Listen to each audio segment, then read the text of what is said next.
Migo, migo. Wala ko'y tawag anang pangutanag, kinsa nagkuan kay dili ta mo pwedeng mugawas kay di ba Bible alone lang man ka. Kapila mo gisulti ganyan nga Bible alone ka. So dili ko magbase karon sa Biblia di ta mugawas. Kinsa nga apostol, kinsa nga mga disipulo sa mga apostol nagtudlo nga ang Bagong Testamento 27 ka libro. Ang mga theologians ligi ang nag-arrange Dili madawat ilang gisulat pinaagi sa mga apostoles. Pinaagi sa mga apostoles. Migo. Ayaw kong tubagaan ng mga theologian kay dili man ka motuoan ng outside the Bible. Pag mo quote kag theologian reference na. Reference na. Diri ko sa Biblia ba kay Bible alone lamang ka mo. Kinsa nga mga apostol nagtudlo nga ang New Testament 27 ka libro. Wala tay mabasa nga nagsulti ang mga apostoles nga 27 ka libro ra ang New Testament. Dili na mabasa verbatim. Pero sumala sa ilang mga sulat gikan kang Mateo hangtod sa Revelation giano na siya, gi-arrange na siya o kana siya nga pag-arrange. Ayaw kog tawag ang aditong arrangement kay outside the Bible naman gud na amigo. Outside na ba? Ako gisakyan ako ang imuhang pagtuo nga Bible alone. Nisakay ko ba? Wala ko nagamit og reference, ha? Wala ko nagamit og tawag anang referensya. Gusto na ko tawag anang dito ta sa imuhang giingon nga Bible alone lang ka. Mo nang di ko pwede mo gamit og referensya kay ang imong pagtuo Bible alone. Ang ako ang pangutana simple kayo. Sumala ingon man ka walay tawag ana nakasulat. So buot ipasabot nagtuo mo og butang, nagtuo mo og tawag ining pagtulon ana kana New Testament 27 ka libro nga way nakasulat sa Biblia.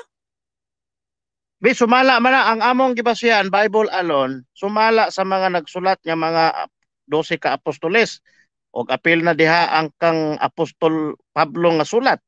So siyempre dunay arrangement gihimo ang mga apostoles ana sa unang panahon, sa ilahang panahon. Unsa nga sitas? Unsa nga sitas? Nagi-arrange nila na. Dili ingana, no? Kay Biblia man ang ato. Ayaw ambak sa lain. Kinsa nag-ingon ni mga gi-arrange sa mga apostol? Ha? Ayaw ambak sa lain. Ayaw ambak gawa sa Biblia. Ana sa Lucas. Alone man ka. Dunay arrangement nga gihimo ni Lucas dire. Kalimot ko sa ano. Ingon man ka tawag anang mga apostol man ka nagsulat. Kinsa na si Lucas? Apostol na si Lucas? Wa ka nagtuod di ay nga si Lucas walay gisulat. Dili nagtuo ko nga na gisulat. Ingon man ka nga ang tawag anang New Testament gisulat sa mga apostoles. Si Apostol Pablo. Si Lucas apostoles na. Dili na apostoles si Lucas. Kinsa man na pero si Lucas? nagsulat siya. Kinsa man na siya? Nganong naaman si otoridad nga magsulat siya? Kinsa man naghatag ng otoridad nga gidawat na yung sunulat? Kay di man siya so dili kadit mutuo nga si Apostol si Lucas. Ako nito ako Dili ba ka mutuo nga si Lucas wala gitugutan o gitagag authority sa Ginoo nga magsulat? Wala pa ko di mo gitagaan bagwa mabot lagi pangutana ta. Mo gani. Kinsa naghatag ng otoridad nga magsulat siya? Kay para madawat nato ang iyang sinulat nga scripture, apil sa scripture. Kinsa nagtudlo niya? Kinsa naghatag ng authority nga tawag inya magsulat siya? Sigurado na ang Ginoo. Kay ang sila sulat ni sila. Unsang sitas? Sila patnubayan sa balaan ng espiritu sumala sa 1 Peter chapter 1:21. Migo, dili man ako pangutana migo. Kanang giingon ni mga Bible alone ba San Lucas nakasulat man siya. Kinsa man ang nag-confirm sa iya nga kanang iyang gisulat madawat na as belong sa sacred scripture. So malas Biblia ayaw ambak sa lain, ayaw kog tagaig reference. Kaya di mamuto og reference.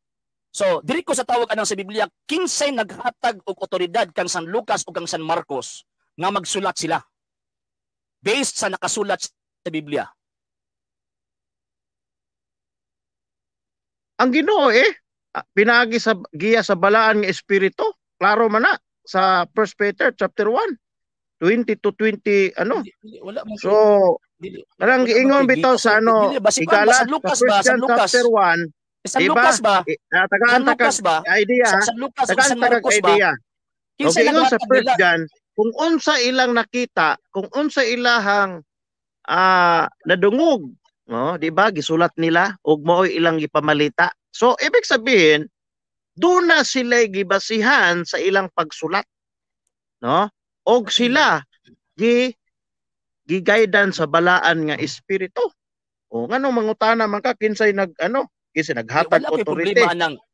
Wala ko problema anang tawag ining kuan, wala ko problema. Ang pangutana na ko amigo, mahimo kang kritiko sa Biblia. Dili wala ko nimo kritiko. Ako'y nahimong kritiko nimo karon tungod anang imong pagtulon ang Biblia lang. Ako sa may gisulti dai sa Biblia. Oo, pamatud-an ako nga Biblia lang gyud. Tubagas ako, di. Tubagas ako. Pamatud-an ligi nako sa imo ha. Kanang kang San Marcos o kang San Lucas, ingon makagigiyahan sa Espiritu Santo. Unsang sita sa Biblia kapitulo bersikulo nga nagtudlo ang mga apostol na kanang gisulat ni San Marcos o ni San Lucas gigiyahan sa Espiritu Santo. Ha? So ibig sabihin di giday ka mo tuo sa 1 Peter 1:20-21. Wa di mo na apsi ang ako ang tawag anang punto ba? Di mo man akong bersikulo igala. Dala na lang sila tanan. Migo wa ko'y problema bersikulo gini mo abot og gipangutana ta ka. Ngano man kay diri ko sa imong teaching ba nga Bible alone. Why did gani og referensya? Why did gani referensya kay Bible alone lang gani mo, di ba? Kasi ipanawa akong kuan. Gituuhan ninyo nga si San Lucas o si San Marcos ang ilang sinulat na bilong sa sacred scripture. Karon dinhi ko sa mabasa kay di mata pwedeng mo gawas. Kinsa ang naghatag nilang otoridad? Kinsa ha kay dili man specific kanang giingon nagigiyahan sa Espiritu Santo. Dili man specific kung unang mga libro ha. Kinsa ang naghatag otoridad ni San Marcos o ni San Lucas na kanang ilang gitawag og mga writings maapil sa sacred scripture. Ang Ginoo lagi, di man na pwede higala nga maghimo-himo sila, magtumo-tumo sila, nagsulat sila, pinaagi pod sa giya sa Ginoo kay gisugo sila. Kung unsa ilang gisula, kung unsa ilang nakita, kung unsa ang ilahang sa Biblia kapitulo bersikulo nga gisugo sila magsulat. Dali ra kayo na higala, dili lang nimo madawat ang sita sa Biblia kapitulo bersikulo nga gisugo sila nga magsulat. Ang guide sa Bible, dili. Tumala sa 1 Peter chapter 1, verse 20 to 20, no private interpretation. So, the scripture not came by the will of man, di ba? For the prophecy came not by the will of man, but the will of God. At itong mga taong ito ay pinapatnubayan ng banal na espiritu. Ibig sabihin, dapat masabtan nimo naanay idea ang gihatag daan ang verse nga akong gihatag sa imo. Abot pasabot. Nganong mangutana man kasukwa? Wala ka kasabot. Nganong mangutana man kasukwa? Kinsay naghatag authority sila nga ang Biblia nga atong gibasa karon wala man ni abot pinaagi sa kabuk-on sa tao. So, bot pasabot ang imuhang pangutana nagpasabot nga wa gyud ka motuo nga ang gisulat ni opinion amigo Lucas amigo imuha man ang opinion amigo imuha man ang opinion respetuhon ko na imong opinion imo na ganang gituot sige salamat sa pagrespeto nga bawal ang personal interpretation mo ba tanang utana ko nimo di ba imuha man ang opinion respetuhon ko na ang tuadili karon ang ebidensya. Dawat ninyo ang libro ni San Lucas o ni San Marcos, dili man sila mga apostoles. Ako na po yung mukutana nimo. Dawat ninyo ang libro ni San Lucas o ni San Marcos. Lagi karon, tubagalas ako. Tubagalas ako. Gidawat man ninyo ang tawag ining libro ni San Lucas o ni San Marcos isip kabahin sa sacred scripture. Nya bawat di man ta mo gawas. Di man ta mo gawas sa tawag ining Biblia kay Bible alone lang man ka. Unsang sita sa Biblia kapitulo og bersikulo nga kanang gitawag og libro ni San Lucas ug ni San Marcos kuan siya, tawag ining nga factual siya at the same time ma-appeal sa sacred scripture. Unsang sitas? Mo naman to ako ang ano higala, mo naman na siya kay sa ko amang God. Dili ko as a Bible alone. Dili ko ka naga-critics kung unsay gisulti sa Biblia kay ano man. 100% na ang akong pagtuo sa Biblia nga naa diri tanan ang angay na kong tuhuan. Muna nga sa imong pangutana man God. Sa imong pangutana man God. Nagdig man nagdig ta ba? Migo.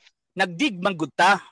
Gitan-aw nato, ang ako ang gitan-aw karon ang imuhang tawag ining paggituuhan. Gituuhan og kanang ebidensya nga gigamit. Mo bitaw sa Isaiah 34 kinsa nag-ingon nimo nga Biblia na wa ka katubag. Kaya ang imuhang opinion ang Biblia na kay libro gud na dili man na nun sekwetor man ha. It is a fallacy of nun sekwetor. Pag abot og New Testament kinsa pa nag-ingon nga apil na sa sacred scripture. Mo gusto ka ba nagdikta based sa imong pagtuo nga Bible alone. Kay kami, kami tawag inyong mga Katoliko, nagbilang sa Iglesia Katolika, pero di man may Bible alone. Nga naman, ang Biblia di maka-explain sa iyang kaugalingon, ilabi na sa iyang kaugalingon kasaysayan.